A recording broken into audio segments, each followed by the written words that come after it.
Om Shvachidamram.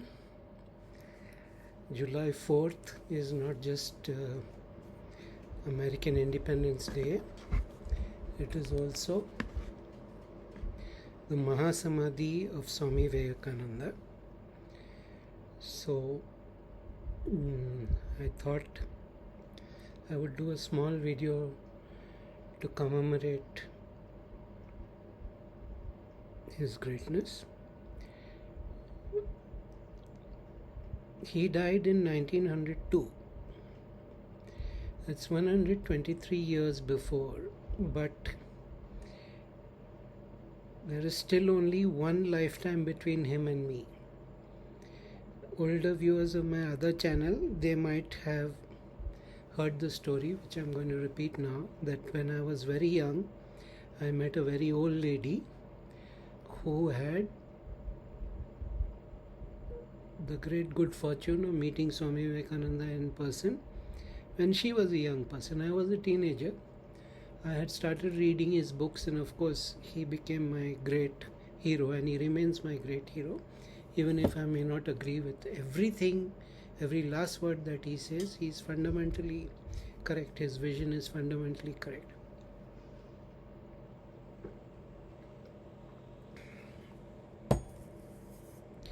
So I had been reading Vivekananda for about a couple of years, and I was all boned up on what he meant to India, Hinduism, Hindu Dharma. And of course, when I met somebody who had actually personally interacted with him, I was thrilled. So I asked her the obvious question, what was he like? What was Swamiji like? And she paused. And she was struggling for words. And then she said, Surjo ke dekhecho, which is Bengali for the sun. Have you seen it? And I think I have read maybe 100 books about Vivekananda. I have read his complete works, the whole lot, all sets, the full set, maybe 3 times in my life. And I don't think I have ever understood the sheer impact that he used to have on fellow human beings as much as what this old lady said. Because she was communicating that he was of a level that was superhuman. He was something not even of this planet. It was his, the magnitude of his greatness was like something like the sun, which is the source of life on the planet. He was so impressive. He was so great a human being that the only comparison she could find in herself was that he was like the sun. And all the contemporary accounts of Swamiji say the same thing, that he was an overwhelming presence, that at certain times they would feel what was radiating of him to be so great that they would feel very small, they would shrink. One of the people who used to regularly introduce him on stage in the US, after he had one of those experiences, he refused to go on stage. He would introduce him from the floor. He would not introduce him from the stage because he felt that he was in the presence of a giant. Now that he was something not of the norm, not of the ordinary, was understood by almost everybody. People like Sri Aurobindo and people like Rabindranath Tagore, who advised the Nobel Prize winning literature Romain Rolland that if you want to understand Vivekananda, if you want to understand India, you must understand Vivekananda. And Chakravarti Rajagopalachari, who was regarded as the smartest political mind of the earlier 20th century, he was the Governor General of India, he said that if there was no Vivekananda, we would have lost both our religion and never gained our independence. That was the esteem in which people used to hold him.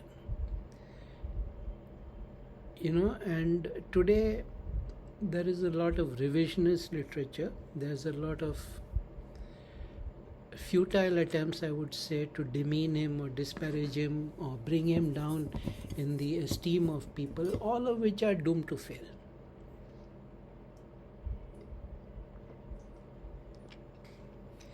Vivekananda set a template for spirituality which was so powerful and so profound that even somebody like Sri Aurobindo, who did not suffer from humility, said that he is merely taking forward the work of Vivekananda and Sri Ramakrishna Paramahansa.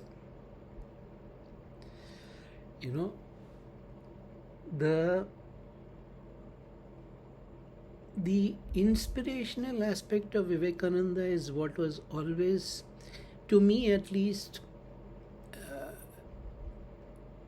the most striking thing about him is that how he could get you charged up, how he could get you electrified for something other than your narrow bodily concerns, to be part of a movement, part of a cause, part of a larger society, a larger world, a larger humanity, than just your immediate concerns of being comfortable and being. So he had a way, he had an electrifying, that is actually, or galvanizing, which was the word that they used to use. And Romain Rolland has said that the words give a literal electric shock to people, and how it must have been when these words emerge from the lips of the hero. That's one of his famous quotes. He actually heard, and people used to abandon their entire life and follow him because of the sheer impact he would have.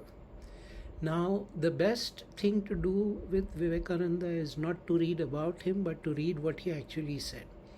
Because I feel, like I said, especially today with the scholarship in all the woke universities, there has been this concerted effort because they understand that Vivekananda is the inspiration behind Hindu revival, and he will be the reason for a Hindu renaissance. And of course that upsets a lot of people, so they know that we need to destroy this one foundation stone, and so they go after him, which is again, like I said, futile. You might as well try to destroy the Himalayas. But if you read him and you see what he actually said versus what he is alleged to have said, or versus what they have twisted, the words and the phrases they have twisted, and the context, if you see what he actually said, if you read what he actually said, then you will begin to see, oh my God, this is, this one of the most ludicrous things, one of the most laughter-inducing things is when secularists try to claim him for themselves. And if you read the events of his life and how fiercely he defended Hindu Dharma against attacks by its enemies, this is all this is possible only because original research, original reading has diminished. Therefore, all these nonsense ideas can come up, and these nonsense ideas gain traction. But if you read the man himself, and the Ramakrishna Mission publishes all his works in highly subsidized comparison, complete works are there. There are collations, compilations, collections, all that is there at highly subsidized rates. Nothing prevents you from picking it up and seeing what he has done. Why do so many people still regard him as their inspiration, regard him as the power that is silently working behind them? In fact, a funny story, during the freedom struggle, Superintendent of Police, I might have told this story before, but it's still funny. He came to the house of a prominent Indian lawyer, and he saw a picture of Swami Vivekananda there, and he asked, "Who is this man?" He's saying, "He's Swami Vivekananda." "Why do you ask?" And he said, "Whenever we arrest a revolutionary, they have a Bhagavad Gita with them and they have a picture of this man." so so he is dangerous. Now that when you inspire people to risk their lives, so I have said this many times on many podcasts, that please invest the time, please read Vivekananda, please understand, please comprehend, please ruminate over what he has said, and then figure out your own path. Figure out what you need to do and how you're going to do it, and it will be the most intensely rewarding experience of your life. It has been 123 years since he is mahasamadhi. The issues that he struggled with have not been fully resolved. The dire state of Hindu society would have caused an explosion in him. But it is not like we are. And also the final thing I think I would like to say about him was that he would keep preaching strength. Above all things, he had a message of strength. Develop strength, which is what I also say. Shakti badao, Shakti badao, Shakti badao. Strength in all dimensions. Spiritual strength, of course, most of all, but physical, mental, intellectual, all those. Even Sri Aurobindo said that the lack of thought power has been our greatest weakness. So on his Mahasamadhi day, I would repeat the message of Swamiji, Shakti Vada, Sarvam Shome.